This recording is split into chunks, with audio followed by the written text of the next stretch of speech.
how could I not be trying to steal the show? I thought I was the co-main event of this fight. I got pushed to the opener. But shoot, someone's got to set the fireworks off, so I'm willing to do it. I play my position, I play my part, and I always show up. I show up all the way. Let's look at your opponent, I show up in shape, and I'm excited. You're going to fight against a tough Mexican, and maybe it's going to be more Mexicans in the arena. It's something that you worry about? Not at all. I hope so. I hope so. My last fight, I was walking out of the biggest arena I've ever fought in, 50,000 people at the Cowboys Stadium, and it felt like a movie until I got in that tunnel. I was walking out and I said, something is missing. What is it? What is it? And then a guy leans over the railing. Crowley, you suck! And the whole crowd lit up, started booing me. There it is. There's our moment to go out there and shine. I'm an underdog fighter. That's what I do. I come from a very small town. I'm here to prove a point. I'm not here to walk over. I'm here to prove that small town kids can do world-class things. Finally, your style is unique. You're one of a kind. You were fighting yourself. How do you see yourself in a few years in boxing? I see myself as a world champion, and I see myself helping a lot of guys out who took the hard road like I did, who had some self-management, had some self-promotions, and just need help getting into the machine, into the system, that they can have fights to keep moving them up in the rankings. So I'm going to finish my dream of becoming a world champion. I'm going to defend my title. I'm going to help other kids come up in the sport in easier ways. They don't have to leave their country like I did to chase their dream. And I want to help humanity out. I want to help people with their health, everything. Thank you very much. Cody, I interviewed you a couple years ago. You tell me your story. Ladies and gentlemen, give it up for Chris in Vegas, came here scoring a lot of the guys. Now you're a couple fights away from fight for the world title. What's in a big card in Las Vegas? What's this all mean to you?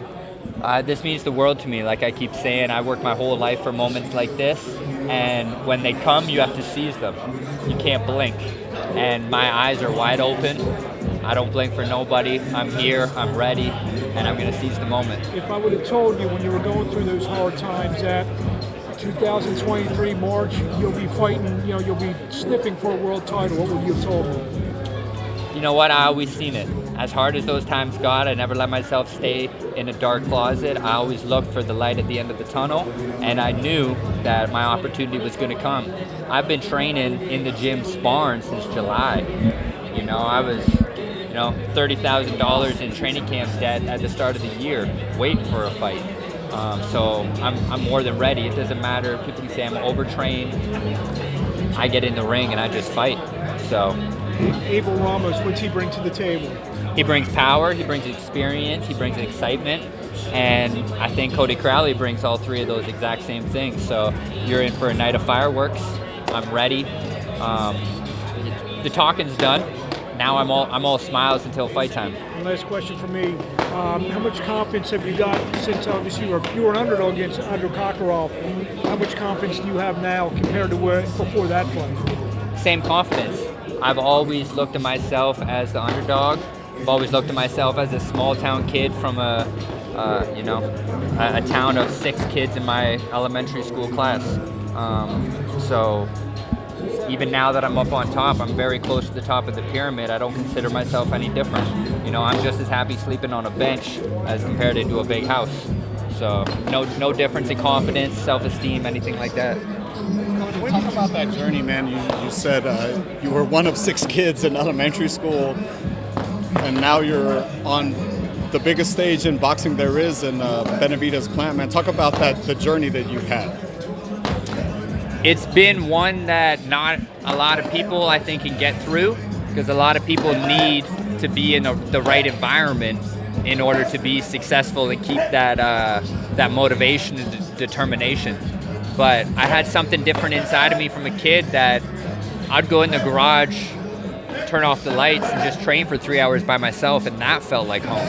Every time I would go to that class of 5 or 6 boys in the classroom with me, I didn't really feel like home. I always kind of felt like when I'm by myself, that's when I'm at home. Looking at the fight with Abel, you guys were talking in the virtual press conference, like, it's almost like you wanted this to be the most violent fight of the card. Like, you guys were both like, we're going to meet in the middle of the ring. Of course. We're warriors. Talking about us. Yeah, we're warriors. I expect to shed blood. I expect to shed tears. I expect to shed sweat. What else do we train for? I don't move to another country, sacrifice being away from my family and friends to get in the ring and dance around. I'm in there to leave my heart in the ring and my name in the ring. With being that you want it to be such a violent fight, I mean, is that a little dangerous for yourself as well, right? I mean, you're fighting fire with fire.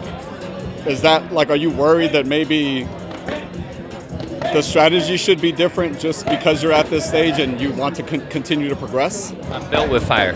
I'm built from fire. And my whole entire life, the reason why I've been able to survive is because I always walked into the fire. The second you go and touch it and try to walk out is the second that you get caught, you get lit up. So I walk straight into that fire. I hope another man's ready to do the same thing. And I believe Abel is.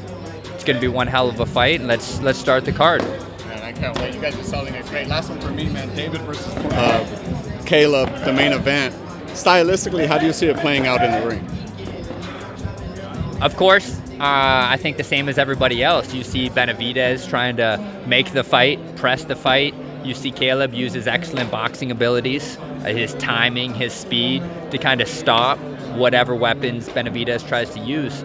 But I think Caleb Plant is such a hungry fighter that he's willing to put it all on the line and prove everybody wrong. He's tired of people talking him down. He's tired of people saying that he throws pillows. He's tired of people saying that he just pity pats. Caleb Plant is a dog. You don't come from a trailer to the top of the world without being the dog. Just because every time you go in the ring and you don't fight like a dog doesn't mean you're not a dog. So my heart's with Caleb Plant on this fight. I see Caleb Plant going in there and possibly getting a stoppage. You don't know. I think the whole entire world would be shocked, and it wouldn't be the first time. Look at the last fight. It went from movement, timing, to all of a sudden you blink and the dude's on the ground out cold to the point where he can't move. That's the type of danger that Caleb Plant brings. When we talked earlier this week, you told me that you were always chasing that high of getting into a war and having that type of fight. But there's also that calm that comes before the storm. Have you reached that zen point, being that you're comfortable with no matter what happens in the ring, you'll be able to accept it?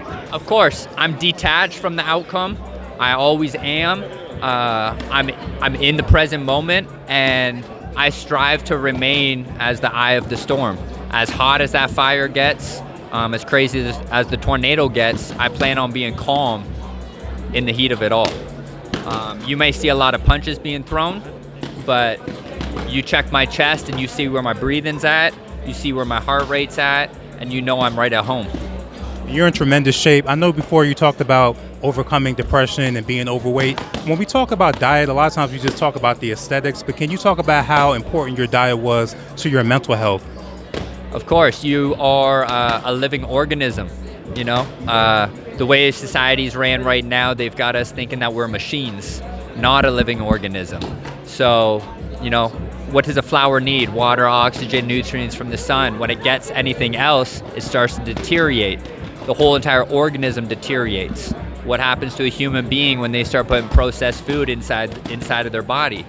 They start deteriorating. The check engine light comes on, the high blood pressure, the diabetes, the face rashes, the skin disorders, the neurological issues, the ADHD, the depression, the anxiety. So if you don't treat the organism properly, it will affect the mind. I believe that the first brain is in the gut. That's why you have a gut feeling. You instantly know in your gut about something before your brain can logically solve the problem. The first gut is in the brain. That's your main energy center.